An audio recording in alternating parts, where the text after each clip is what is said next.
2021년 4월 5일 미국 로스앤젤레스 인근 몬테레이 파크시에 위치한 한 바비큐 식당에서 충격적인 사건이 발생했습니다. 영상 속 남성은 노란색 종이봉투를 손에 들고 식당 안으로 들어와 한 남녀가 앉아있는 테이블로 곧장 다가갑니다. 그는 아무렇지도 않은 듯 봉투에서 총기를 꺼내들고 사람들이 지켜보는 가운데 남성에게 총격을 가했습니다. 같은 테이블에 있던 여성은 놀라 일어나 이를 막으려 했지만 남성에게 밀쳐져 바닥에 넘어졌고 이어서 그녀에게도 차갑게 총을 쐈습니다. 더욱 소름 끼치는 장면은 그 다음이었습니다. 총알이 다 떨어지자 그는 서두르지 않고 차분히 탄창을 교체한 뒤 쓰러진 두 피해자에게 다시 총격을 가한 것입니다. 일련의 행동은 마치 사전에 철저히 계획된 루틴처럼 매끄러웠습니다. 총격을 마친 그는 현장에서 약 20초간 조용히 서 있다가 두 사람이 사망한 것을 확인한 후에야 자리를 떠났습니다. 안녕하세요. 미스터리 수사국에 오신 것을 환영합니다. 이 모든 일은 예고 없이 번개처럼 벌어졌으며 남성의 범행은 마치 일상적인 임무를 수행하는 듯한 침착함으로 충격을 안겼습니다. 목격자에 따르면 현장에서는 6발가량의 총성이 먼저 들렸고 잠시 정적이 흐른 후 다시 6발에서 8발의 총성이 울렸다고 합니다. 그 직후 주방 직원들이 식당 밖으로 허겁지겁 달아났습니다. 이번 참극은 남캘리포니아 화교 및 아시안 커뮤니티 전체를 경악하게 만들었습니다. 몬테레이 파크시는 로스앤젤레스 동쪽에 위치하며 전체 인구 중 약 3분의 2가 아시아계입니다. 1970년대부터 많은 대만계 이민자들이 이곳에 정착하면서 남캘리포니아 리틀 타이베이라고도 불립니다. 그렇다면 무엇이 이 남성을 이토록 극단적인 행동으로 내몰았을까요? 그리고 이 세 사람 사이에는 도대체 어떤 사람과 징후의 갈등이 있었던 걸까요? 이후 수사에서 사건 관련자들의 신원이 빠르게 밝혀졌고 범행을 저지른 남성은 사건 발생 이틀 뒤 미 멕시코 국경에서 체포되었습니다. 이 남성의 이름은 징이신, 당시 38살이었고 피해 여성은 그의 아내 왕링링, 36살이었습니다.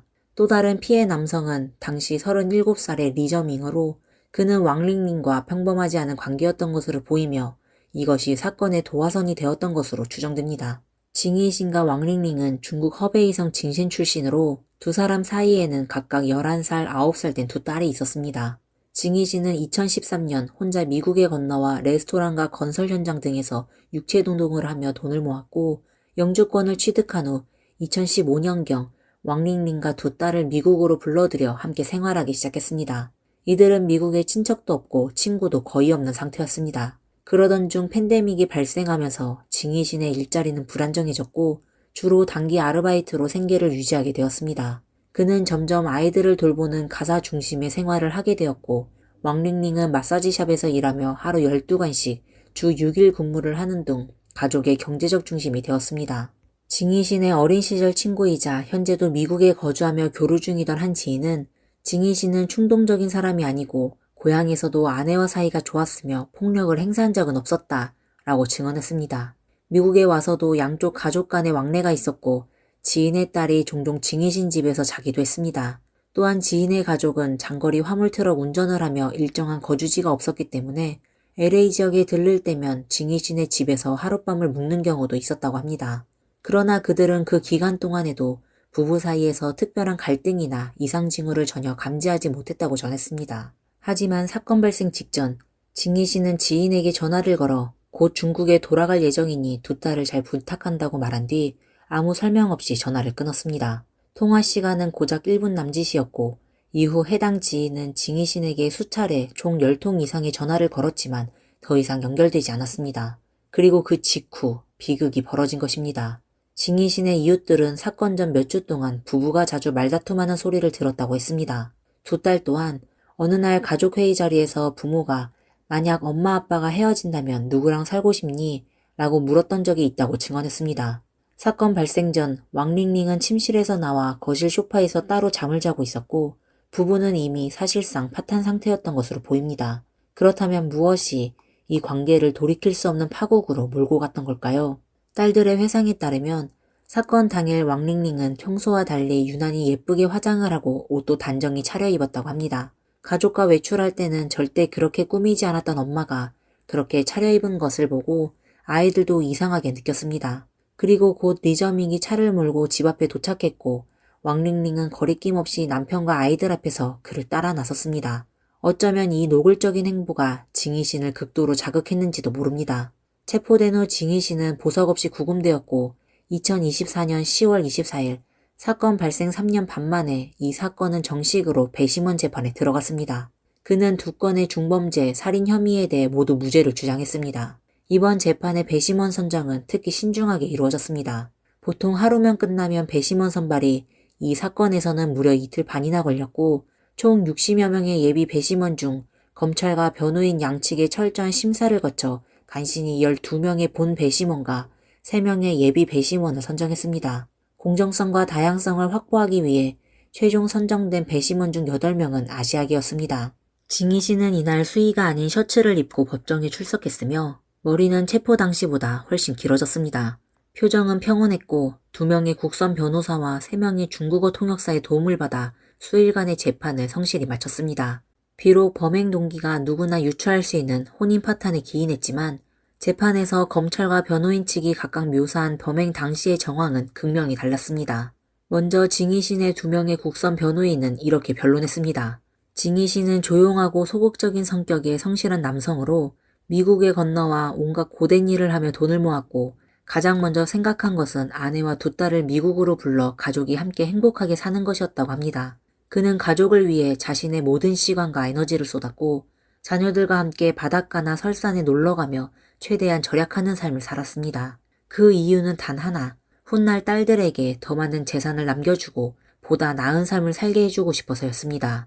사건 이후 징이 씨는 최소 8,000달러, 한화 약 1,113만 원의 현금을 소지하고 있었기에 사설 변호사를 선임할 수도 있었지만 그마저도 자녀를 위해 아껴두겠다며 무료 국선 변호인을 선택한 것입니다. 이에 반해 변호인이 묘사한 왕링링의 모습은 그와 극명히 대조됩니다. 왕링링은 마사지샵에서 하루 12시간, 주 6일 근무하며 가족과의 시간은 거의 없었고 집안일과 자녀 양육은 전적으로 징이 신이 도맡아 했습니다. 그러나 그녀는 유일한 휴일에도 가족과 함께하지 않았고 SNS를 통해 다수의 남성과 활발히 소통하며 외출을 즐겼습니다.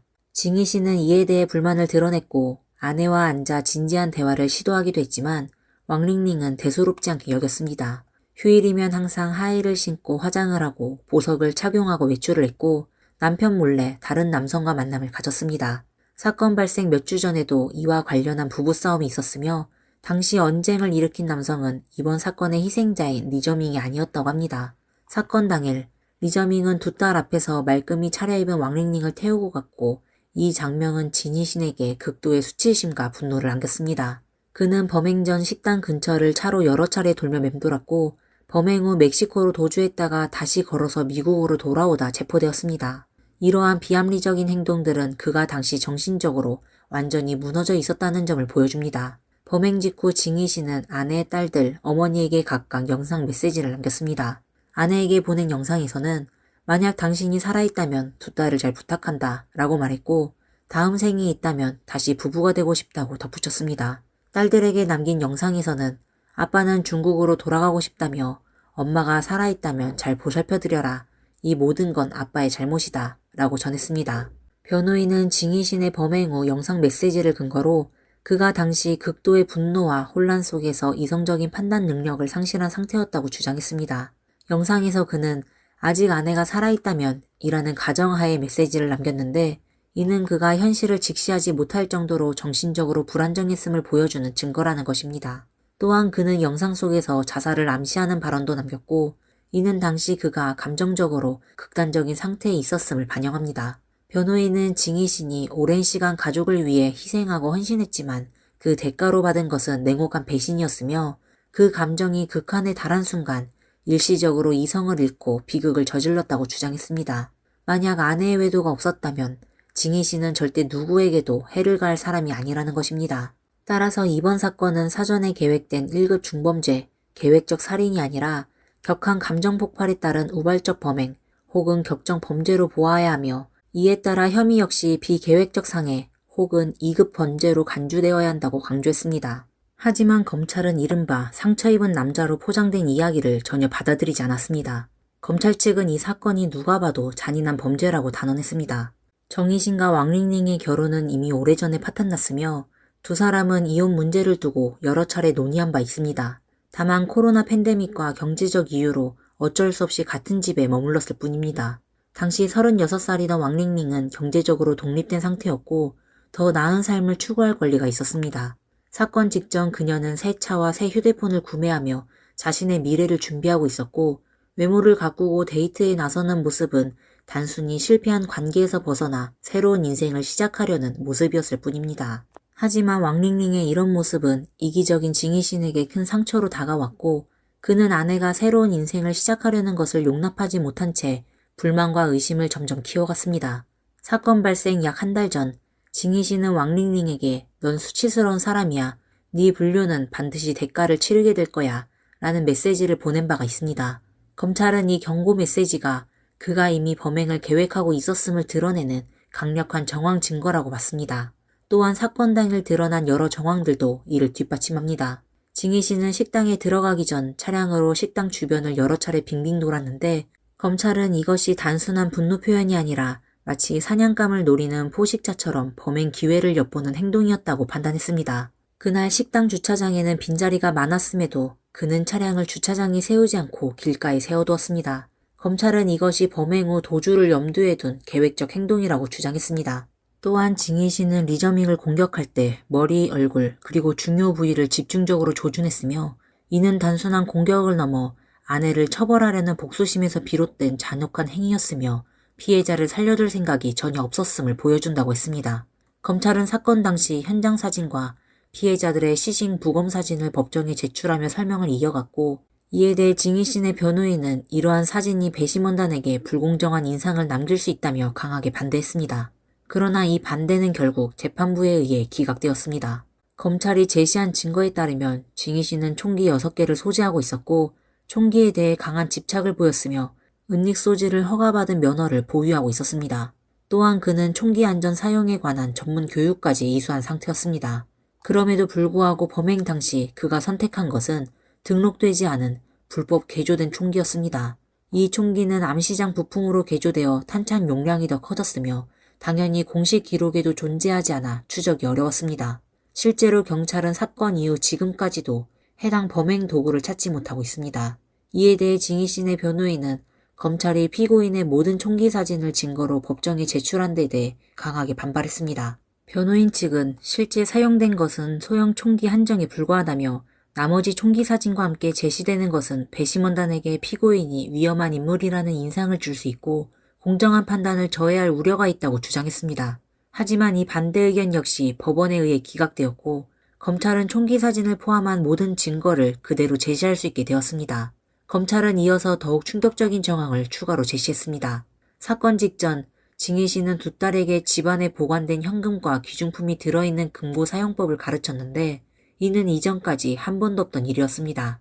검찰은 이를 통해 그가 범행 전에 치밀하게 계획하고 준비하고 있었다는 점을 강조했습니다. 그는 아내가 새로운 삶을 시작하는 것을 막기 위해 잔인하고 의도적인 방식으로 범행을 저질렀던 것입니다. 2025년 2월 5일 징이 씨는 2건의 1급 중범죄, 1급 상해 혐의 모두 유죄 판결을 받았고 로스앤젤레스 고등법원은 그에게 58년형에서 종신형까지의 형벌을 선고했습니다. 이는 가석방 가능성은 남아있지만 사실상 평생 복역할 수도 있다는 의미입니다. 캘리포니아주 법에 따르면 다수의 피해자가 발생한 중대한 상해 범죄에 대해 검찰은 사형을 구형할 수 있는 권한이 있지만 이번 사건의 경우 검찰은 사형을 선택하지 않고 종신형을 추구하는 방향을 택했습니다. 1급 상해죄의 법정 최소 형량이 대체로 50년 이상이기 때문에 이번 판결은 법적 기준 안에서의 일반적인 중형으로 간주됩니다. 한편 징이 씨의 변호인이 주장한 상처받은 남자애로는 결국 배심원단에게 받아들여지지 않았습니다. 이 주장은 징이 씨이 감정적으로 격해져 순간적으로 범행을 저질렀으며 따라서 사건을 우발적 상해죄나 2급 범죄로 간주해달라는 취지였습니다. 실제로 미국 법은 피고가 사건 당시 정신적으로 통제력을 잃은 상태라는 것이 입증될 경우 형량을 줄이거나 죄명을 낮출 수 있도록 허용하고 있습니다. 그러나 배심원단은 이번 사건을 충분히 계획된 사전 의도가 있는 범행으로 판단했고 징이신 역시 정신 이상에 대한 진단서나 의료기록, 전문가 소견을 제출하지 않았기 때문에 이를 뒷받침할 증거도 없었습니다. 결국 그는 예외 없이 가장 무거운 책임을 지게 되었습니다. 이 비극적인 사건이 발생한 이후 징이신의 미성년 자녀 2명은 부모 모두 양육이 불가능해짐에 따라 향후 위탁가정으로 보내질 가능성이 커졌습니다. 두 아이에게는 평생 지울 수 없는 상처이자 인생을 뒤흔드는 중대한 전환점이 된 셈입니다. 이 사건은 단순한 가정 내 범죄가 아닌 결혼 붕괴로 인한 사회적 위기의 경고이기도 합니다. 가족 구성원 간의 감정 충돌이 발생했을 때 적극적인 대화와 감정 조절, 심리적 지지 시스템이 무엇보다 중요합니다. 많은 사람들은 이번 사건을 계기로 혼인 갈등 중재 시스템의 강화, 심리상담 접근성 확대의 필요성을 더 강조하고 있습니다. 가정 내 문제가 터지기 전에 제도적으로 도움을 받을 수 있는 통로가 넓어져야 이와 같은 비극의 재발을 막을 수 있다는 것이 그들의 공통된 의견입니다. 오늘의 사건 이야기는 여기까지입니다. 여러분들은 이 사건에 대해 어떤 생각을 가지고 계신가요? 댓글을 통해 자유롭게 의견을 나눠주세요. 시청해주셔서 감사합니다. 다음 이야기에서 다시 찾아뵙겠습니다. 감사합니다. 안녕하세요. 미스터리 수사국입니다. 일본에서 사건 규모가 무려 40억엔, 한국 돈으로 약 371억 원에 달하는 사기 결혼 사건이 화제입니다. 투자계의 대부라 불리는 한 남성이 일본 최고의 미녀 오이란이라는 전 약혼녀를 상대로 결혼을 명목으로 자신에게서 40억 원에 달하는 돈, 선물, 그리고 사회적 신용을 빼앗겼다고 고소하면서 그녀의 사기, 탈세, 동반 잠자리 등 각종 폭로를 이어가고 있습니다. 그런데 이 남성 역시 자신이 운영하던 폰지 사기 수법이 밝혀지며 충격을 주고 있습니다. 많은 사람들이 이번 사건을 단순히 순진한 남자가 호스티스에게 돈을 빼앗긴 이야기라고 생각했지만 두 사람 모두 만만치 않은 인물이라는 게 드러났습니다. 오늘은 이 전체 사건의 내막과 함께 일본 최고의 미녀 오이란, 오사카의 악마, 레이와 시대의 넘버원 호스티스라는 전설적 인물 히메카의 이야기를 자세히 알아보겠습니다. 또한 이를 계기로 일본 호스티스 업계에는 어떤 비밀이 숨어 있는지도 함께 살펴보겠습니다. 호스티스는 일본의 야간 업계에서 독특한 역할을 맡고 있는 직업입니다. 주로 고급 클럽이나 바에서 활동하며 고객과 대화하거나 술을 함께 마시는 등의 서비스를 제공합니다. 호스티스는 외모와 매력뿐만 아니라 뛰어난 대화 능력과 감정 관리 기술이 필요하며 이를 통해 고객에게 편안하고 즐거운 분위기를 제공합니다. 이 직업은 많은 감정 노동과 고도의 사회성이 요구되는 일이기도 합니다.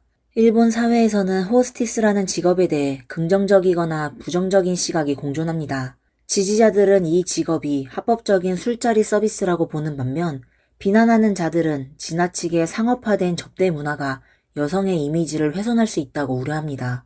그러나 찬반 논란에도 불구하고 일부 호스티스들은 자신의 노력과 매력을 바탕으로 업계의 탑스타로 자리 잡았고 개인 브랜드를 구축하거나 패션 모델, 사업 등 다양한 분야로 진출하는 데 성공했습니다. 이러한 성공 사례들은 이 직업에 대한 고정관념을 바꿔놓았으며 이를 하나의 개인적 성공의 길로 보는 사람들도 늘어나고 있습니다. 히메카는 재벌가의 딸이라는 설정으로 호스티스 업계에 발을 들였습니다.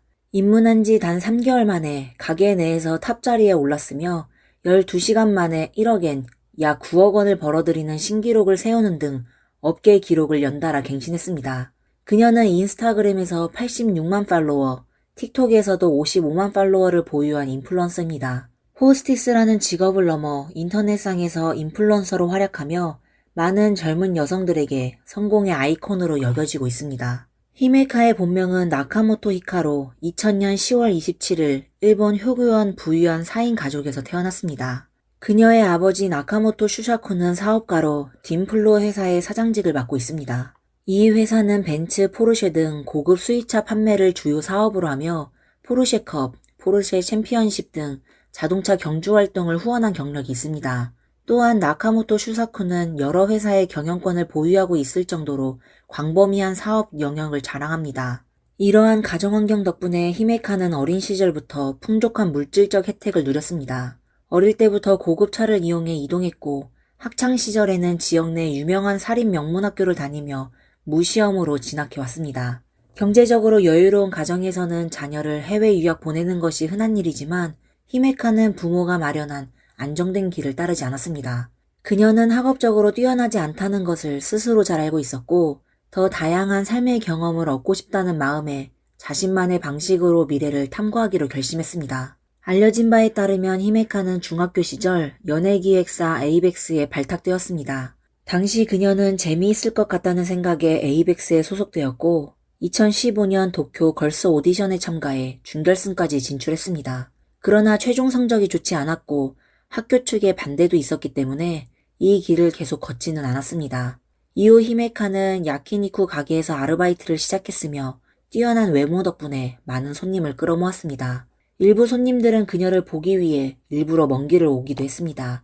이 경험은 히메카가 자신이 사회적 환경에서 독특한 매력과 재능을 가졌다는 것을 깨닫게 해준 계기가 되었습니다. 고등학교 졸업 후 히메카는 무코가와 여자 단기대학에 진학했습니다. 이 시점에서 그녀의 야키니쿠 가게 아르바이트 생활은 약 3년간 지속되었고 점차 평범한 아르바이트에 실증을 느끼게 되었습니다. 새로운 도전을 갈망하던 중 그녀는 젊은 여성 CEO 신게키의 노아가 운영하는 클럽 레임스를 알게 되었습니다. 클럽 레임스는 오사카 기타신치에 위치한 고급 클럽으로 에이스 그룹에 소속된 곳입니다. CEO 노아는 23살에 호스티스에서 은퇴한 후 사장 자리에 올랐으며 연간 매출 100억엔, 약 928억을 기록한 화려한 경력을 가졌고 지역에서 매우 유명한 인물입니다.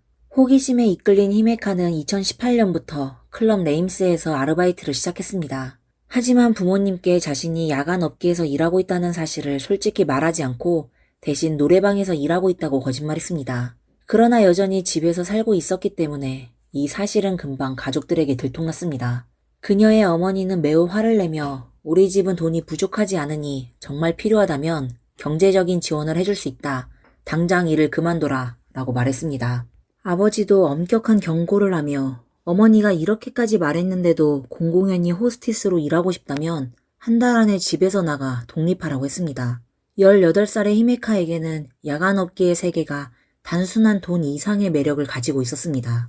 그녀는 클럽 레임스에서 매일 부유층, 정재계 인사, 유명인 등 사회적 성공을 이룬 사람들과 접하며 일반적인 대학 생활에서는 절대 경험할 수 없는 세계를 접하게 되었습니다. 클럽에서의 모든 것은 그녀의 호기심과 흥미를 자극했고 히메카는 드디어 자신이 정말 하고 싶은 일을 찾았다고 느꼈습니다. 그래서 과감히 집을 나와 독립하기로 결심했고 대학 2학년으로 진학할 시점에 휴학을 신청하며 일에 전념하기로 했습니다. 히메카는 한 인터뷰에서 처음에는 명확한 목표를 설정하지 않았다고 말한 바 있습니다. 예를 들어 반드시 인기 있는 호스티스가 되어 유명해진다거나 많은 돈을 벌겠다는 목표는 없었습니다. 오히려 사회에 대한 호기심과 다른 세계를 경험하고 싶다는 마음에서 배운다는 자세로 이 업계에 뛰어들었다고 했습니다. 그러나 이 일을 하며 업계를 더 깊이 이해할수록 그녀의 흥미와 야망은 점차 커져갔습니다. 입사 후 단 3개월 만에 가게의 넘버원 자리에 오르게 된 것입니다. 특히 주목할 점은 히메카가 처음 일을 시작했을 당시 만 18살로 일본에서 법적으로 성인에 해당하지 않아 술을 마실 수 없었다는 점입니다. 그러나 그녀는 이것이 오히려 자신에게 큰 강점이 될 수 있음을 깨달았습니다. 많은 손님들이 클럽에 오는 이유는 단순히 술을 마시기 위함이 아니라 클럽의 전체적인 휴식 분위기를 즐기기 위해서였습니다. 이런 손님들은 신입 직원이 열심히 일하는 모습을 보고 더욱 많은 응원과 격려를 보내곤 했습니다. 술을 마시지 않고도 놀라운 성과를 거둔 히메카는 뛰어난 사교 기술과 매력을 유감없이 발휘하며 업계에서 그녀의 이름이 빠르게 알려지기 시작했습니다. 자신의 인지도를 높이고 고급 고객층을 유치하기 위해 히메카는 틱톡, 유튜브, 인스타그램, X 등 여러 소셜 플랫폼을 적극적으로 운영해 왔습니다. 그녀는 이 플랫폼들을 통해 자신의 일상과 패션 스타일을 공유하며 빠른 속도로 대규모 팬을 확보했습니다. 또한 히메카는 패션 잡지 에게아의 전속 모델로 활동하며 오사카의 작은 악마라는 별명을 얻었습니다. 이 잡지의 주요 독자층은 13살에서 20살 사이의 소녀들로 히메카는 종종 표지 모델 인기 투표에서 1위를 차지하며 젊은 여성들에게 큰 사랑을 받고 있었습니다. 잡지사 측에서는 히메카를 위한 팬미팅을 특별히 개최하기도 했습니다. 2021년부터 히메카는 간사이 최대 패션 행사인 간사이 패션쇼의 런웨이에 연이어 오르며 여러 패션 브랜드의 홍보대사로 활약했습니다. 일선 모델들의 견줄만한 아름다움과 몸매로 그녀의 인지도는 더욱 상승했고 이에 따라 예능 프로그램에도 초청받으며 연예계 내 입지를 확고히 다졌습니다. 히메카의 엄청난 인기는 클럽에 큰 매출 상승을 가져왔으며 그녀를 보기 위해 방문하는 고객이 끊이지 않았습니다. 남성들뿐만 아니라 여성들 또한 그녀에게 열광했습니다. 히메카의 팬층에는 미성년 여학생들도 많이 포함되어 있었는데 이들은 잡지와 텔레비전에서 빛나는 히메카의 모습을 보며 호스티스 업계에 대해 동경을 품기도 했습니다. これじゃあまだ女子高生がなんかプレゼントだけって言って玄関まで来てるわ。女子高生。はいはいはい。どうぞどうぞ。今日何十人も高校生来てるよ。そうなんです。이런 현상은 사람들 사이에서 우려를 불러일으켰는데 화려한 생활이 젊은 여성들의 가치관에 부정적인 영향을 미칠 수 있다는 걱정 때문이었습니다. 이에 히메카는 소셜미디어에서 친근하고 긍정적인 모습을 자주 보여주며 좋은 이미지를 구축하고자 노력했습니다. 그녀는 클럽에서의 일과 현실 생활은 완전히 다른 세계이며 자신은 고등학교 시절 친구들과 쇼핑을 하거나 여행을 다니고 저렴한 옷을 입으며 평범한 생활을 더 좋아한다고 밝혔습니다. 이런 일상이 자신의 올바른 금전관을 유지하는 데 도움을 준다고도 덧붙였습니다. 또한 히메카는 종종 명품 가방이나 고급 시계를 SNS에 올리면서도 그 대부분이 자신이 힘들게 번 돈으로 산 보상품이라고 설명했습니다. 이런 태도는 그녀의 노력과 진정성을 보여주며 팬들에게 깊은 공감을 얻었고 그녀를 향한 긍정적인 평가를 이끌어냈습니다. 2022년 4월 히메카는 클럽 레임스에서 자매점인 클럽 레이즈로 이적하며 또다시 놀라운 성과를 보여주었습니다. 첫 출근 날 개인 매출이 5,300만엔, 약 4억 9천만 원에 달했으며 이적 후인 2022년과 2023년에는 연속으로 연매출 10억엔, 약 92억 원을 돌파하는 기록을 세웠습니다. 이와 같은 성과는 팬들에게 큰 감탄을 불러일으켰고 사람들은 그녀를 무적의 히메카라고 칭하며 클럽 레이즈에 또 하나의 전설을 추가했습니다. 여성 호스티스로서 누구도 쉽게 따라갈 수 없는 경지에 오른 히메카는 다음 단계로 나아가기로 결심했습니다. 2023년 10월 2일 그녀는 소셜미디어를 통해 은퇴를 공식 발표했습니다. 히메카는 이 일이 자신의 열정을 바친 중요한 직업이었으며 모든 것을 쏟아부었다고 말했습니다. 하지만 이제 새로운 목표를 찾기 어렵다고 느껴 자신을 새롭게 탐구하기 위해 은퇴를 결정했다고 밝혔습니다. 같은 해 10월 26일부터 28일까지 히메카는 은퇴 전 마지막 생일 이벤트를 열었고 단 3일 동안 5억엔, 약 46억 원의 매출을 기록하며 화려했던 클럽 여왕으로서의 커리어를 마무리했습니다. 생애 마지막 생일 이벤트 이후 히메카는 3개월 넘게 긴 휴가를 보냈습니다.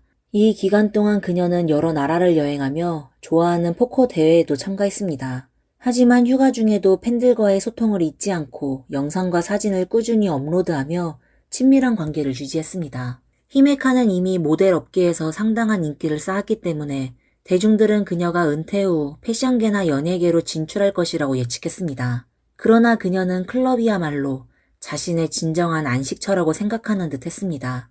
은퇴 발표 당시에도 자신을 키워준 에이스그룹에 보답하기 위해 그룹 내에서 다른 형태로 활동을 이어가겠다고 밝혔습니다. 한편 에이스그룹의 사장 아야다 타케시와 클럽 대표 쿠사모토는 히메카가 업계에서 미치는 영향력을 오래전부터 주목해왔습니다. 그들은 히메카를 클럽 레이즈의 새로운 사장으로 초빙하기 위해 지속적으로 설득했습니다. 히메카의 대중적인 매력과 풍부한 경험이 클럽에 새로운 활력을 불어넣을 것이라며 확신하며 그녀를 적극적으로 영입하려고 했습니다. 관리 경험이 전혀 없었지만 히메카는 특유의 하고자 하면 한다 라는 추진력으로 새로운 도전에 나섰습니다. 그녀는 2024년 2월 11일 X를 통해 오는 2월 15일부터 클럽 레이즈의 신임 사장직을 맡게 되었습니다 라고 발표했습니다.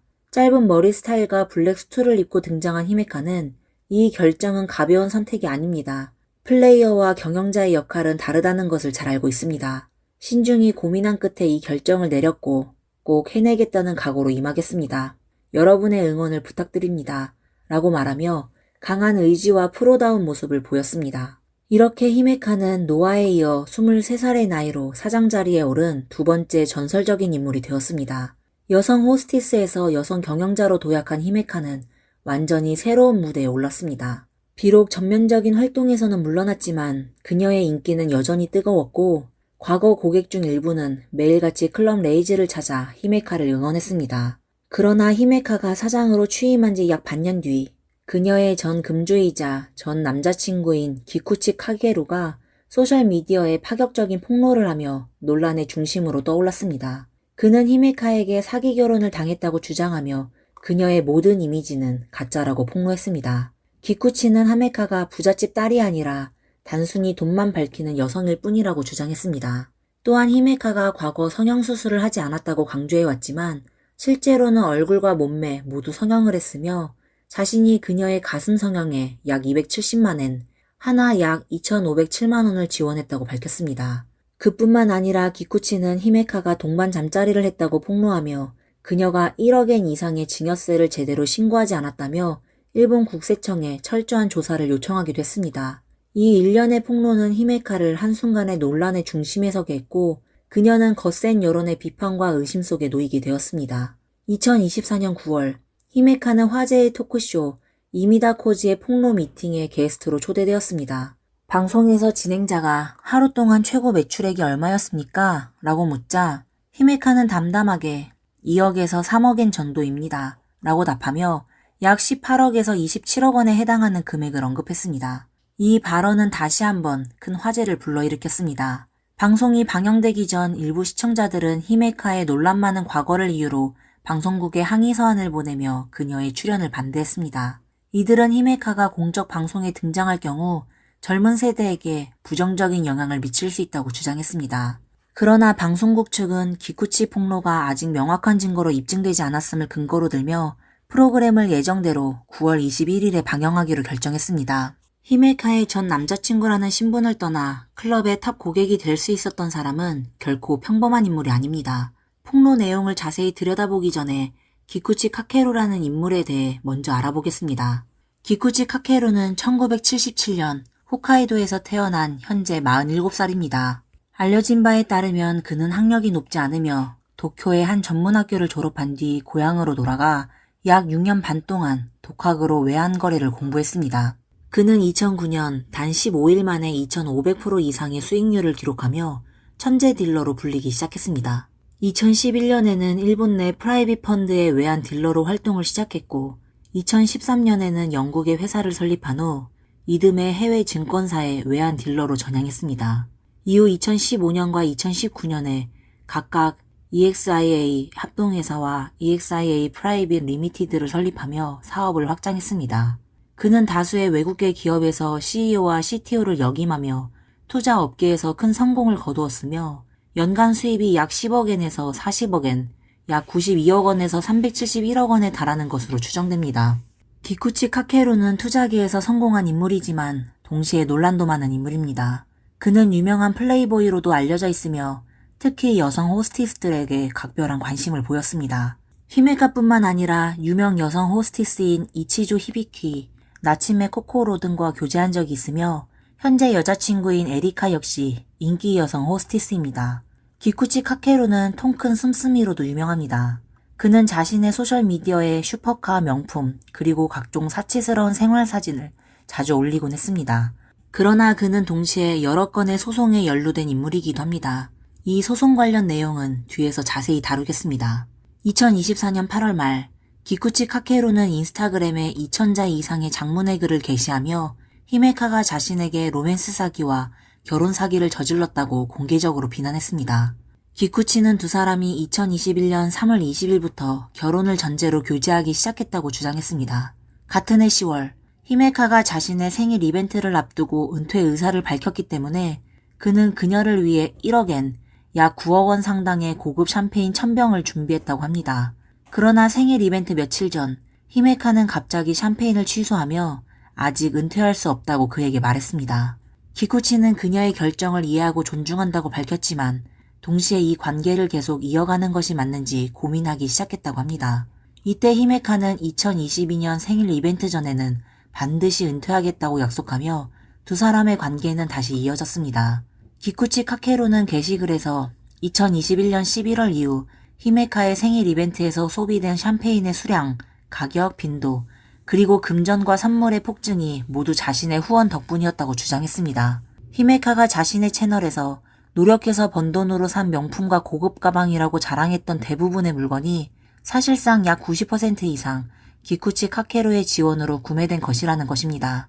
이어 히메카는 자신이 은퇴 후 결혼하겠다는 약속을 믿기로 기쿠치 카케루를 설득했으며 그는 이 약속을 철석같이 믿고 그녀가 업계에서 넘버원 자리를 유지할 수 있도록 클럽에서 고가의 샴페인을 꾸준히 소비하며 지원했다고 주장했습니다. 또한 기쿠치 카케루는 히메카가 간사이 패션쇼 무대에 오르고 일본 전역에서 높은 인지도와 명성을 얻게 된 것도 모두 자신이 자금을 대고 뒤에서 기획한 결과라고 폭로했습니다. 그러나 히메카는 점점 자아도취 상태에 빠져 사람들이 나를 높이 평가하는 건 내가 대단하기 때문이야. 나는 특별해. 라는 생각을 하게 되었고, 이는 기쿠치 카케루가 그녀가 약속을 지킬지에 대한 의구심을 품게 만든 계기가 되었습니다. 이에 그는 2022년 4월 중순 클럽 레이즈가 개점하기 직전에 에이스그룹의 사장 아야다 타케시를 직접 찾아가 히메카의 은퇴를 요청했다고 합니다. 당시 아야다 타케시 사장은 이에 동의했으며 이로 인해 기쿠치 카케루는 잠시 안심할 수 있었다고 합니다. 한편 기쿠치 카케루는 히메카가 화려하게 은퇴할 수 있도록 적극적으로 지원했다고 주장했습니다. 그는 히메카의 클럽 레이즈 졸업 이벤트에 직접 참여해 단 3일 만에 1억엔, 약 9억 원 이상의 매출을 올렸다고 밝혔습니다. 또한 히메카가 은퇴 후의 생활에 대한 불안을 해소할 수 있도록 그는 그녀에게 고가의 시계, 옷, 가방을 선물했으며 럭셔리 여행을 준비해 주었다고 합니다. 더불어 히메카의 개인 계좌에 생활비 명목으로 2천만엔, 약 1억 8천만 원을 송금하기도 했습니다. 심지어 히메카의 친구와 가족에게도 많은 금액을 썼다고 주장하며 자신의 헌신이 얼마나 컸는지를 강조했습니다. 그러나 2022년 9월 초 히메카는 기쿠치 카케루에게 미안해요. 아버지가 반대해서 아직 은퇴할 수 없어요. 라는 말을 했다고 합니다. 당시 기쿠치 카케루는 히메카에게 약 40억엔, 약 371억 원 상당의 금전적 지원과 선물을 제공했을 뿐만 아니라 자신의 사회적 신용까지 희생했다고 주장했습니다. 하지만 2달 뒤인 2022년 11월 기쿠치 카케루는 에이스그룹으로부터 그룹 산하 모든 클럽 출입이 금지당했고 2023년 1월 14일 히메카는 그에게 라인 메시지를 한 통 보낸 후 곧바로 그를 차단했다고 합니다. 이때 기쿠치 카케루는 히메카의 모든 약속이 기만에 불과했음을 깨달았다고 주장했습니다. 기쿠치 카케루는 자신이 올린 장문의 폭로글 이후 인스타그램의 스토리를 통해 자신이 제기한 의혹의 증거라며 두 사람의 교제 기간 동안 찍은 사진, 동영상, 그리고 대화 내용을 대거 공개했습니다. 이로 인해 온라인에서는 큰 논란이 일어났습니다. 기쿠치 카케루는 폭로글에서 이번 공개의 목적이 금전이나 물품을 되찾기 위함이 아니라고 강조했습니다. 그는 지금까지도 단 한 푼도 돌려받으려 하지 않았다고 주장하며 이번 폭로는 자신의 경험을 통해 일본 사회의 공공의 이익에 기여하기 위한 것이라고 말했습니다. 그는 특히 미성년자를 나쁜 영향으로부터 보호하고 탈세 방지 및 납세 촉진, 로맨스 사기와 불법 도박 예방 등을 위해 이 같은 행동을 했다고 설명했습니다. 한편 이번 폭로의 도화선은 기쿠치 카케루가 한 초밥집에서 히메카 아버지 나카모토 슈샤쿠와 우연히 마주친 사건이었다는 소문이 있습니다. 당시 나카모토 슈샤쿠로부터 무례한 대우를 받았고 이로 인해 불만을 품어 복수심에서 폭로를 결심했다는 이야기가 돌고 있습니다. 하지만 히메카와 기쿠치 카케루가 헤어진 지 1년 반 이상 지난 상황에서 외부에서는 그의 폭로 동기에 의문을 제기하고 있습니다. 일부에서는 기쿠치 카케루가 자신의 삶이 순탄치 않자 같이 망하자라는 심정으로 폭로를 했거나 내 것이 되지 못하면 망가뜨리겠다는 심리로 행동한 것이 아니냐는 비판을 내놓고 있습니다. 또한 그를 두고 연애할 때는 돈으로 관계를 유지하다가 헤어진 뒤에는 과거의 지출을 문제 삼아 여자에게 책임을 묻는 최악의 전 연인이라는 혹평도 쏟아지고 있습니다. 히메카는 기쿠치 카케루와의 교제가 끝난 후 2023년 1월 16일에 공식 사과문을 발표하며 클럽 활동을 약 한 달간 중단했습니다. 그녀는 두 사람의 교제 사실을 인정하면서도 단지 함께 있었을 뿐인데 이렇게 많은 비난과 비판을 받게 될 줄은 몰랐습니다. 저는 아마 사랑해서는 안 될 사람을 사랑했던 것 같습니다. 라고 심경을 밝혔습니다. 히메카는 기쿠치 카케루의 회사가 사기 혐의를 받고 있었던 점 때문에 교제 기간 동안 큰 압박과 비판을 받아왔다고 전했습니다. 이로 인해 클럽의 명성도 손상되었으며 심지어 본인과 가족이 폭력 조직으로부터 협박과 위협을 받았다고 주장했습니다. 이러한 이유로 그녀는 관계를 정리할 수밖에 없었다고 설명했습니다. 사과문 발표 후 얼마 지나지 않아 히메카는 자신의 인스타그램 계정을 비공개로 전환했습니다. 기쿠치 카케루는 최근 들어 더욱 강도 높은 폭로를 이어가며 논란을 키우고 있습니다. 그는 히메카가 고객을 되찾기 위해 자신을 뒤에서 비난하고 조롱했다고 주장했습니다. 또한 교제 기간 동안 히메카가 여러 남성과 불륜을 저질렀다고 폭로했습니다. 이 남성들 중에는 드라마 꽃보다 남자로 유명해진 배우 야마모토 유스케와 아이돌 그룹 헤이세이 점프의 멤버 야마다 루스케가 포함되어 있다고 지목했습니다. 히메카는 기쿠치 카케루의 전 여자친구인 유명 여성 호스티스 이치조 히비키를 질투하여 기쿠치에게 전 여자친구에게 준 선물보다 더 비싼 것을 사줘야 한다고 자주 요구했다고도 주장했습니다. 기쿠치 카케루는 히메카의 가족에 대해서도 날카로운 비난을 퍼부었습니다. 그는 나카모토 일가는 흡혈귀다 라고 비유하며 히메카의 아버지는 딸이 번 돈으로 외부에서 호화로운 생활을 즐겼고 어머니는 딸에게 고가의 명품을 사서 자신에게 선물하도록 부추겼다고 주장했습니다. 또한 히메카의 남동생은 학교 내 폭력배로 알려져 있으며 친구를 괴롭히는 영상을 온라인에 올려 큰 비난을 받았다고 폭로했습니다.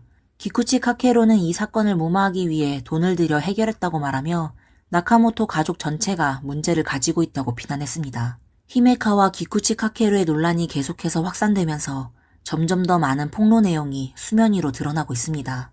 일부 네티즌들은 기쿠치 카케루의 처지에 동정심을 보이기도 했지만 더 많은 이들의 관심은 이 돈이 과연 어디서 나왔는가에 쏠려 있었습니다.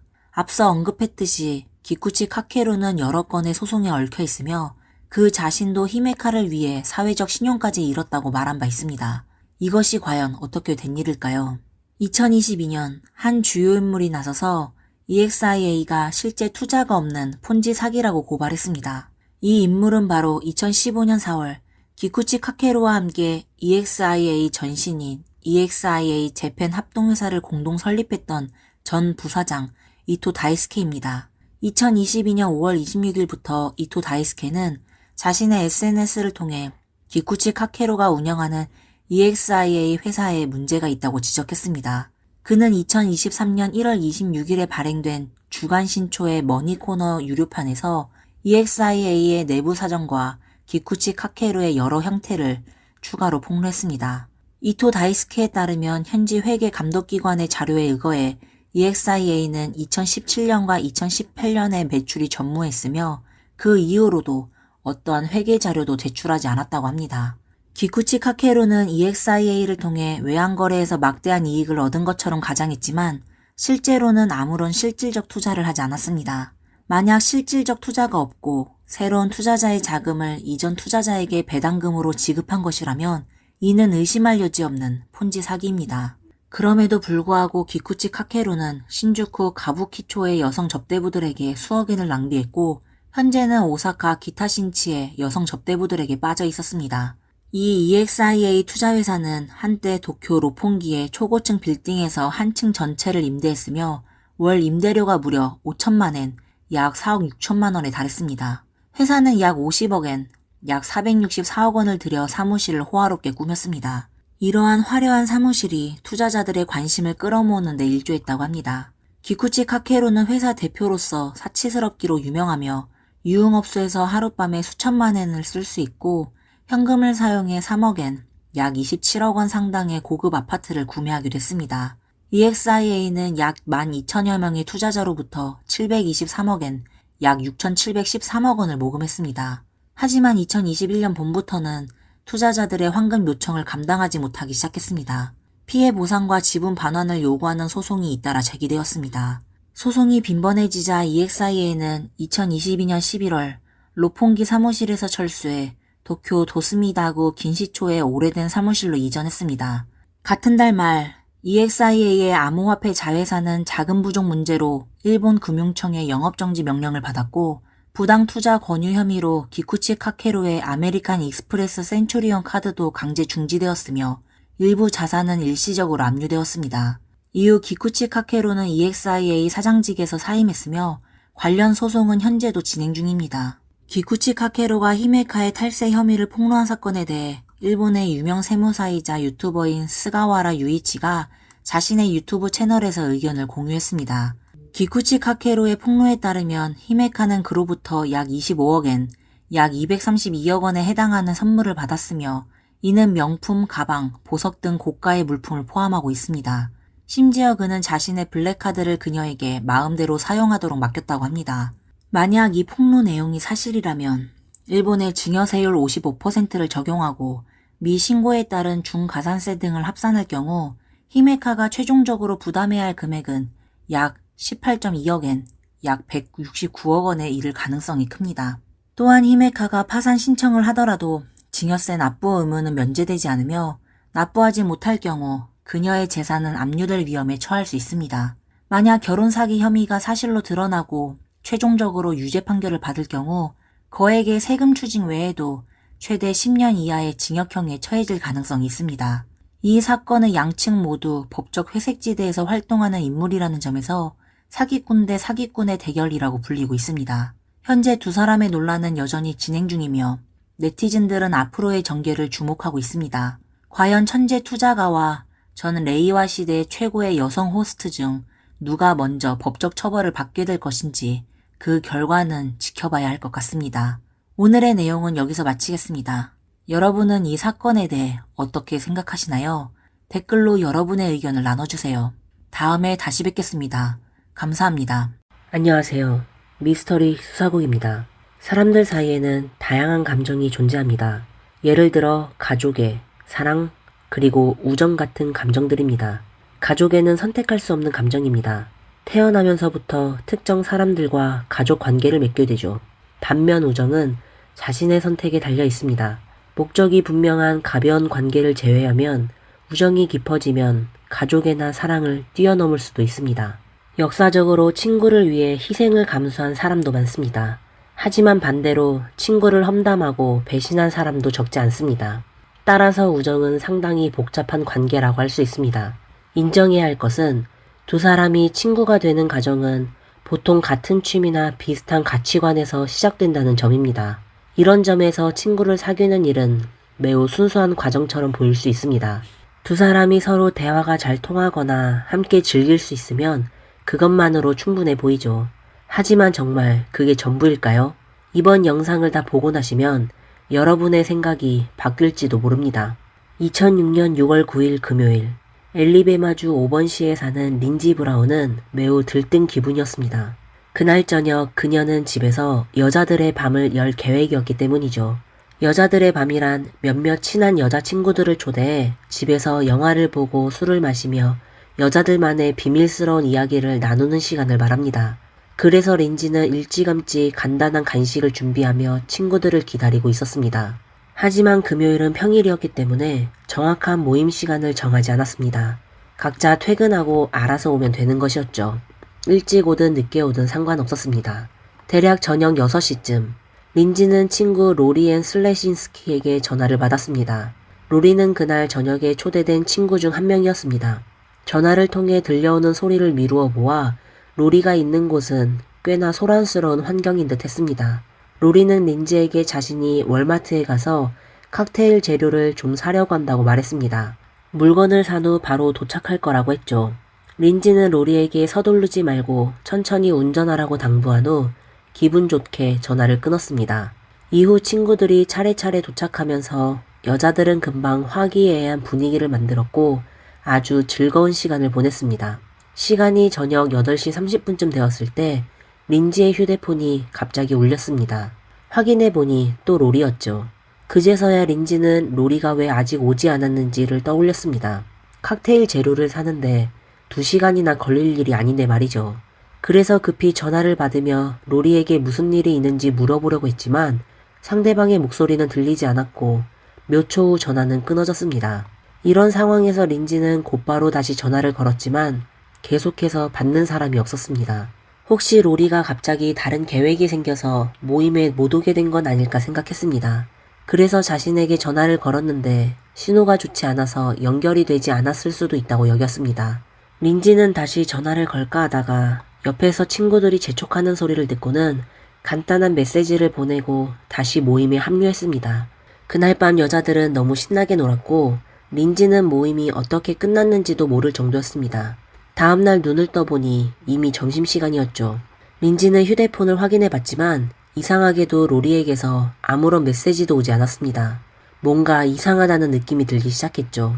로리가 전화를 받지 않는 건 그렇다 쳐도 적어도 모임에 오지 않은 이유를 설명하는 메시지는 보내야 하는 거 아닌가 생각했습니다. 더 중요한 건 이런 행동은 로리답지 않다는 것이었습니다.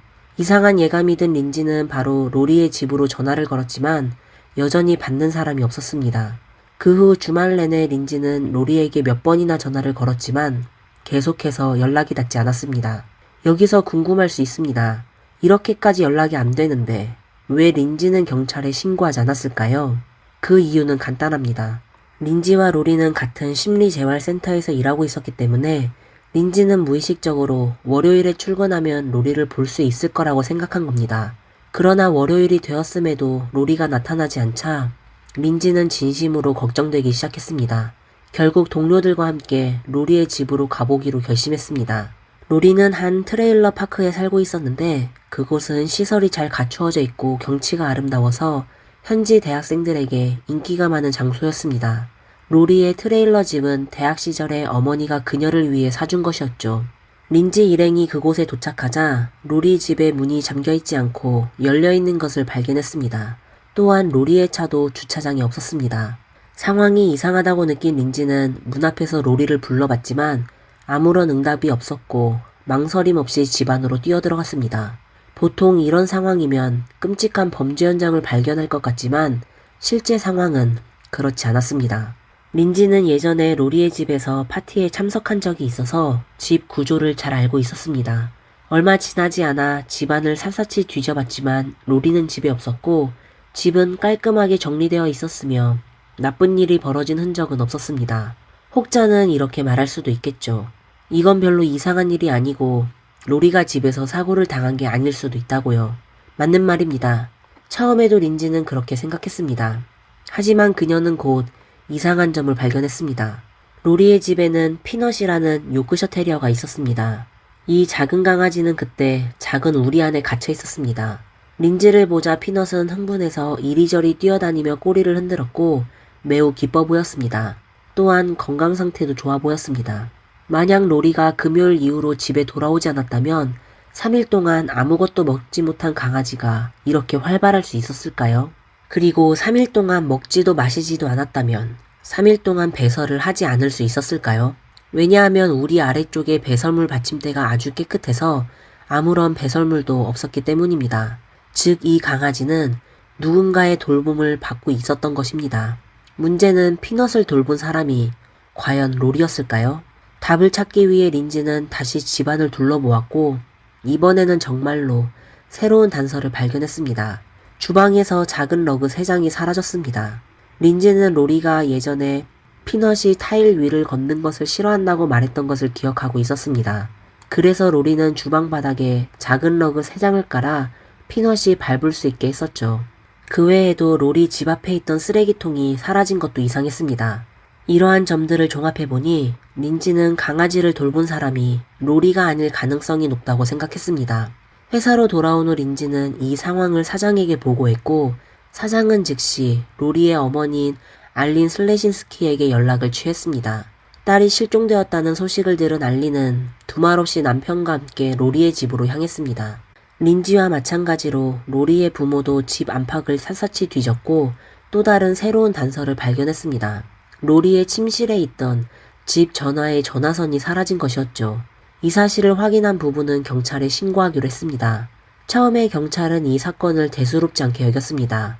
왜냐하면 5번시는 대학 도시라서 경찰서는 자주 젊은이들이 실종되었다는 신고를 받았고 실제로 며칠 지나면 실종된 사람들이 무사히 돌아오곤 했기 때문입니다. 그러나 담당자는 현장에서 러그, 쓰레기통, 그리고 전화선이 사라졌다는 이야기를 듣고는 이번 실종 사건은 평소와는 다르다는 것을 직감했습니다. 그래서 조사팀은 망설임 없이 로리 주변 사람들을 대상으로 조사를 시작했습니다. 그 과정에서 조사팀은 지난 금요일 린지가 파티를 열었고 로리가 그 약속을 지키지 않았다는 사실을 알게 되었습니다. 그와 동시에 린지는 매우 중요한 단서를 제공했습니다. 여러분도 기억하시겠지만 파티 당일 저녁 6시 30분경에 로리가 린지에게 전화를 걸어 칵테일 재료를 사러 마트에 가겠다고 말한 적이 있었습니다. 린지는 경찰에게 당시 통화 중 다른 사람의 목소리를 들었다고 전했습니다. 공교롭게도 그 목소리의 주인공을 린지는 알고 있었는데 그는 바로 로리의 친구인 릭 애니스였습니다. 둘은 학창시절부터 알고 지낸 사이로 매우 가까웠으며 여가 시간에 자주 어울리곤 했습니다. 그래서 통화 중에 릭의 목소리가 들렸을 때 린지는 전혀 신경 쓰지 않았습니다. 하지만 이제 상황이 달라졌습니다. 로리가 실종되었고 릭은 그녀를 마지막으로 본 사람일 가능성이 컸기 때문입니다. 이에 경찰은 긴장을 늦추지 않고 즉시 릭을 찾아가 금요일에 그와 로리가 어떤 행적을 보였는지 조사하기 시작했습니다. 경찰의 질문에 릭은 자신이 아는 모든 것을 털어놓았습니다. 그는 금요일 저녁 6시경에 자신이 로리와 함께 있었음을 인정했습니다. 하지만 두 사람이 헤어질 때까지 로리는 멀쩡하다고 말했죠. 그러자 경찰은 당신과 로리는 어떤 관계였습니까? 라고 물었고 릭은 솔직하게 우린 그냥 친구일 뿐이에요 라고 답했습니다.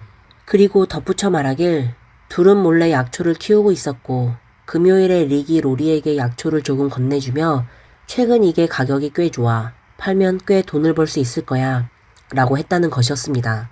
이 말을 들은 경찰은 한 가지 가능성을 떠올렸습니다. 혹시 로리가 그 약초를 팔러 갔다가 사고를 당한 것은 아닐까요? 불법 물품을 거래하는 곳은 매우 혼란스럽고 온갖 종류의 사람들이 모이는 곳이니까요. 하지만 로리의 어머니 알리는 이러한 추측을 듣자마자 즉시 반대 의견을 제시했습니다. 그녀는 경찰에게 로리는 단순한 삶을 살았고 교제 범위도 복잡하지 않은 평범한 여자아이예요. 제가 아는 한 절대로 불법 물품과 연관될 리가 없어요 라고 말했습니다. 실제로 광범위한 조사를 통해 로리의 다른 친구들도 로리가 불법 물품을 접촉했다는 이야기를 들어본 적이 없다고 했습니다. 그러나 인정할 수밖에 없는 사실은 이러한 일은 소수의 사람들만이 알고 있을 수 있는 은밀한 문제라는 점이죠. 모두가 알 수 있는 것은 아니니까요. 아무튼 조사가 계속되었지만 로리의 행방은 여전히 미궁 속에 있었습니다. 앞서 언급했듯이 로리뿐만 아니라 그녀의 차도 사라졌습니다. 일반적으로 사람을 찾는 것보다 차량을 찾는 것이 더 쉬웠기 때문에 경찰은 우선 로리의 차량을 전면적으로 수색하기로 결정했습니다. 2006년 6월 14일 새벽 4시 40분 사건이 발생한 지 5일 후였습니다. 로리의 차가 한 볼링장 근처 골목에서 발견되었습니다. 차라고 하기엔 그저 골격만 남아 있었는데 나머지 부분은 이미 화재로 전소된 상태였습니다. 사람은 여전히 찾을 수 없었고 차는 이유 없이 불타버린 상황에서 경험 많은 경찰들은 이 사건이 단순한 실종사건이 아닐 수 있다고 판단했습니다. 그래서 조사 방향을 살인사건으로 전환하게 되었습니다. 현장 조사를 통해 로리의 차 근처에서 담배꽁초와 빨간색 휘발유통 하나가 발견되었습니다. 우연히도 주변을 조사하던 경찰들은 바로 옆 볼링장에서 똑같은 빨간색 휘발유통을 발견하게 되었습니다. 직원에게 물어보니 원래 볼링장에는 휘발유통이 2개 있었는데 그중 하나가 사라졌다는 것이었습니다. 결국 경찰은 로리의 차 옆에 있던 그 휘발유통이 바로 그 잃어버린 통이라는 사실을 확인했습니다. 하지만 이게 핵심은 아니었습니다. 진짜 중요한 사실은 로리의 친구 릭이 바로 그 볼링장의 전직 직원이었다는 것이었습니다. 이렇게 해서 경찰은 릭을 다시 소환했습니다. 이전과는 달리 이번에는 그가 용의자 신분으로 경찰서에 불려온 것이었습니다. 신분이 바뀌면서 경찰은 여러 새로운 세부 상황에 주목하게 되었습니다. 예를 들어 릭의 팔과 몸에는 잘 보이지 않는 긁힌 자국이 있었습니다. 상처의 출처에 대해 묻자 릭은 횡설수설하며 정확하고 믿을 만한 답변을 내놓지 못했습니다. 이 남자가 분명 무언가 문제를 안고 있다는 것이 확연히 드러난 순간이었죠.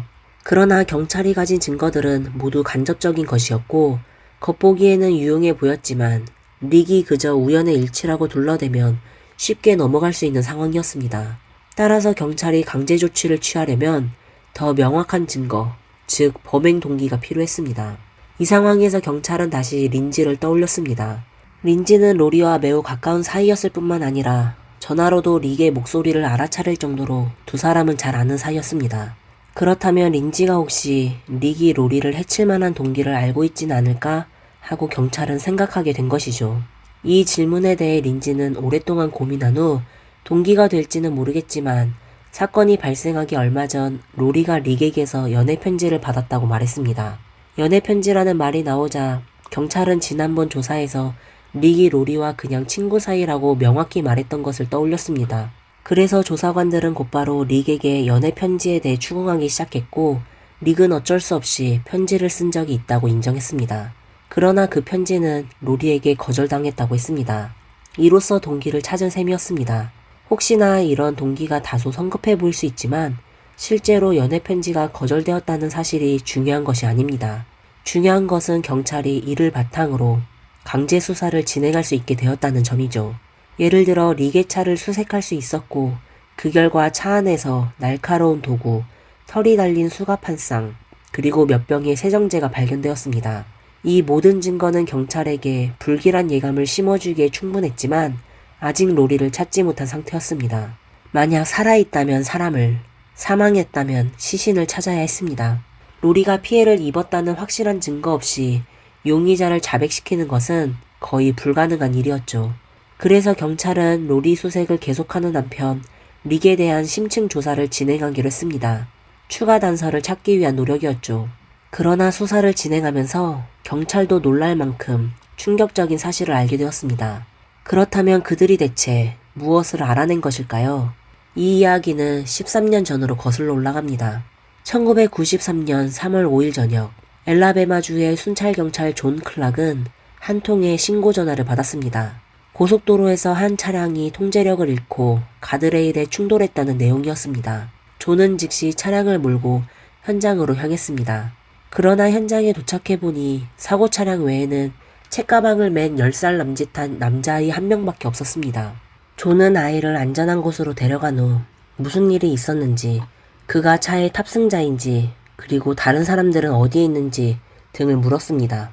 그러자 아이는 천천히 존 경찰에게 저는 괜찮아요. 차에 다른 사람은 없었어요. 왜냐하면 이 차는 제가 직접 운전한 거거든요. 라고 대답했습니다. 이에 존은 어쩔 수 없이 아이의 기본 정보를 확인하고 본부로 연락해 부모에게 통보하려고 했습니다.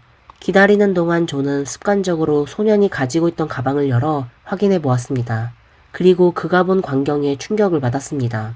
소년의 가방 안에는 약 8인치 길이의 날카로운 무기와 12구경 샷건 탄환 한 상자가 들어있었던 것이죠. 이 상황을 목격한 존은 심각한 표정으로 소년에게 물었습니다. 네 부모님은 어디에 계시니? 하지만 소년은 대답하지 않았고 존은 순간 불길한 예감을 느꼈습니다. 그는 즉시 경찰서에 연락해 소년의 집에 경찰을 보내달라고 요청했습니다. 예상대로 많은 경찰관이 소년의 집에 도착한 후 얼마 지나지 않아 주 침실 바닥에 남성과 여성 두구의 시신을 발견했습니다. 확인 결과 이 두 사람은 소년의 어머니 돌리 플라워스와 계부 에디조 플라워스였으며 두 사람 모두 얼굴에 큰 상처를 입고 사망한 것으로 밝혀졌습니다. 존이 이 소식을 들었을 때 처음으로 떠올린 생각은 이 가족이 공격을 당했고 소년은 운 좋게 탈출했다는 것이었습니다. 하지만 이 추측은 곧 부정되었습니다. 이유는 간단했습니다.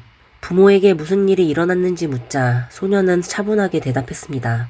엄마 아빠는 제가 죽였어요. 그 이유는 그들이 이사하려고 했지만 저는 학교를 떠나고 싶지 않았거든요. 여러분이 잘못 들은 것이 아닙니다.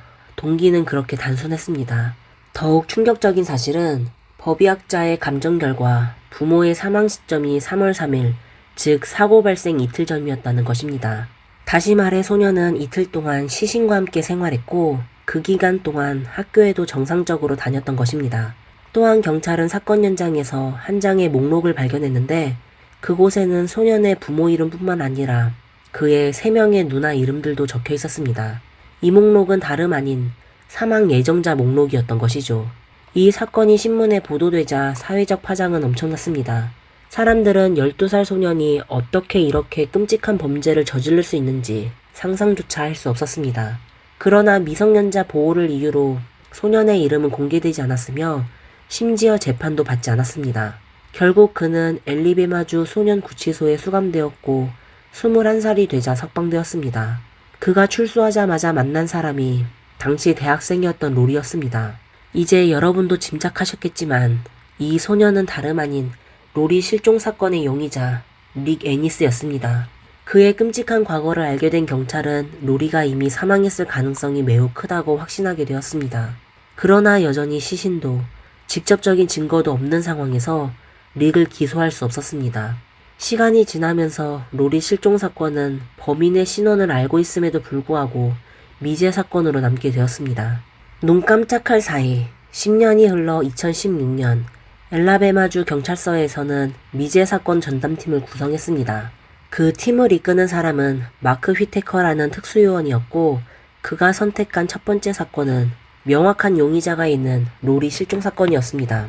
이런 이른바 미제 사건 전담팀은 정기적으로 오래된 사건을 다시 꺼내서 최신 수사 기법으로 재검토하여 새로운 단서를 찾을 수 있는지 확인하는 팀입니다. 하지만 마크는 사건 기록을 조금 살펴보자마자 충격을 받았습니다. 당시 로리의 불에 탄 자동차 옆에서 담배꽁초가 발견되었었죠. 그런데 이상하게도 그 담배꽁초는 계속 증거 보관함에만 보관되어 있었고 단 한 번도 검사되지 않았던 것입니다. 이 사실에 마크는 어이가 없었습니다. 그러나 곧 더 믿기 어려운 일이 벌어졌습니다. 미제 사건 전담팀의 또 다른 멤버인 J.W. 반스 경관은 로리 사건의 기록에서 한 번도 열어보지 않은 편지를 발견했습니다. 편지를 열어보니 2007년에 작성된 검사 보고서가 들어있었습니다. 그 보고서에는 로리의 침대 시트에서 체액이, 트레일러 아파트 대문 안쪽에서 혈액이 발견되었다고 명시되어 있었습니다. DNA 분석 결과 체액과 혈액 모두 릭과 일치했습니다. 이 사실을 발견한 미제 사건 전담팀은 충격을 금할 수 없었습니다. 이렇게 중요한 증거가 지금까지 한 번도 열어보지 않았다는 사실은 당시 수사가 얼마나 부실했는지 짐작하게 했습니다. 하지만 지금 와서 과거 수사의 부실함을 탓하는 것은 아무 소용이 없었습니다. 마크는 당장 할 일은 우선 담배꽁초를 검사하는 것이라고 생각했습니다. 동시에 로리의 트레일러 집을 다시 한번 수색할 계획이었죠. 왜냐하면 트레일러 집이 1차 범행 현장이라는 것을 증명해야만 체액과 혈액 자국이 결정적인 증거가 될 수 있었기 때문입니다. 다행히도 어머니 알리는 딸을 그리워하는 마음에 집을 새주지 않았고 집안의 배치도 10년 전과 똑같이 그대로 두었습니다. 마크의 팀은 기대를 저버리지 않았습니다. 그들은 한 벽면에서 여러 개의 검은 긁힌 자국을 발견했습니다. 로리가 실종된 날 마침 그녀는 검은 구두를 신고 있었죠. 마크는 이 검은 자국이 로리가 필사적으로 몸부림치는 과정에서 발로 벽을 찬 흔적이라고 판단했습니다. 침대 시트에서 발견된 릭의 체액과 거절당한 연애 편지를 종합해보면 사건의 경과는 어렵지 않게 짐작할 수 있었습니다. 그 외에도 매우 중요한 단서가 하나 더 있었습니다. 바로 건강하고 활기찬 애완견 피넛입니다. 처음에는 로리가 실종된 후 누가 피넛을 돌봤는지 아무도 알지 못했지만 만약 범인이 릭이었다면 모든 것이 자연스럽게 설명되었습니다.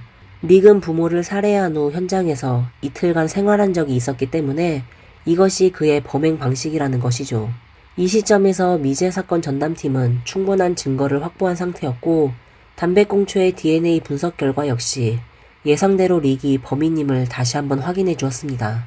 이렇게 해서 로리가 실종된 지 12년 만에 체포작전이 공식적으로 시작되었습니다.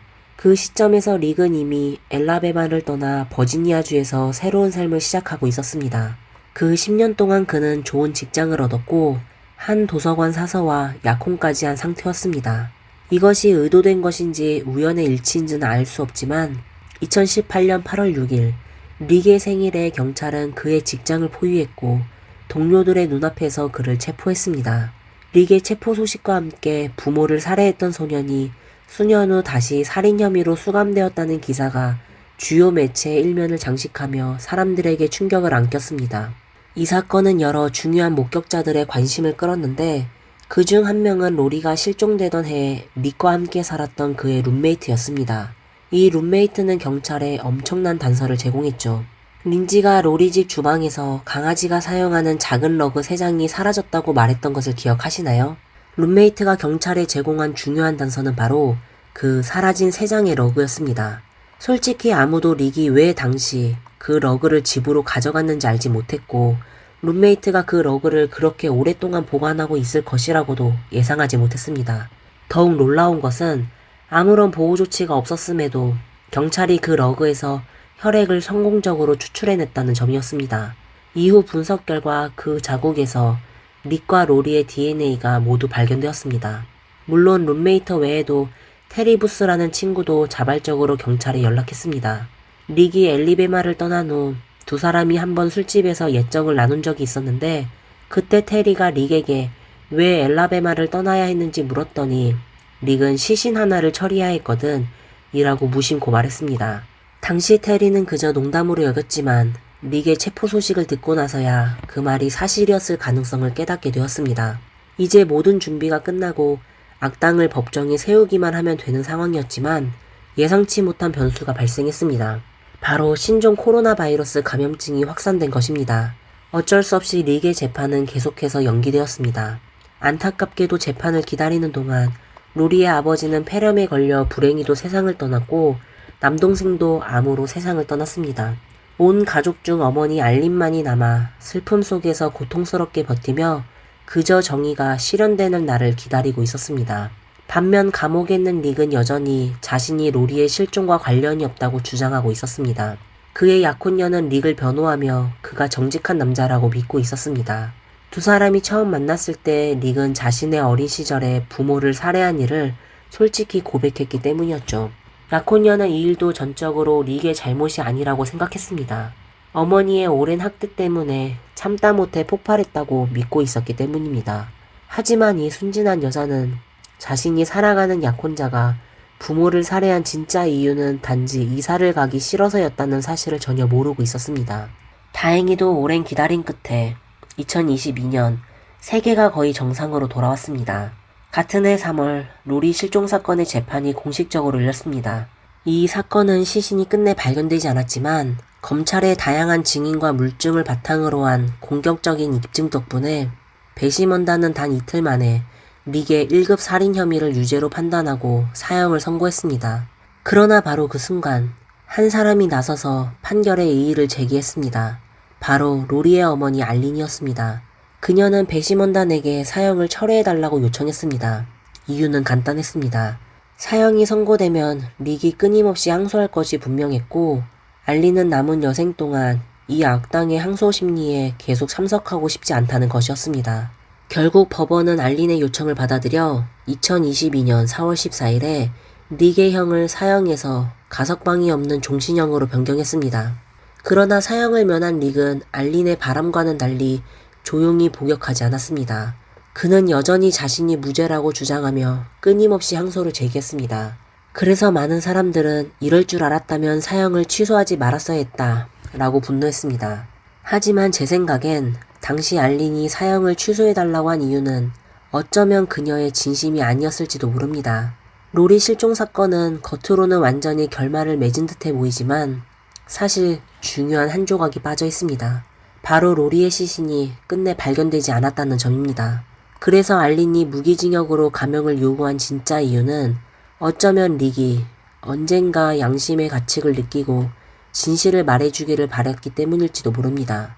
만약 릭이 사형을 당했다면 로리가 어디로 갔는지는 영원한 미스터리로 남았을 것입니다. 그러나 어떠한 경우에도 알린은 딸이 다시 돌아오지 않을 것이라는 사실을 마음속으로는 받아들인 듯합니다. 그녀는 로리의 트레일러 집을 자기 집 마당으로 옮겨 딸이 그리울 때마다 그 안으로 들어가 함께했던 아름다운 추억을 떠올립니다. 이번 이야기는 여기서 마치겠습니다. 저희 영상을 좋아하신다면 좋아요와 구독을 잊지 말아주세요. 여기는 미스터리 수사국이었습니다. 다음에 다시 뵙겠습니다. 감사합니다.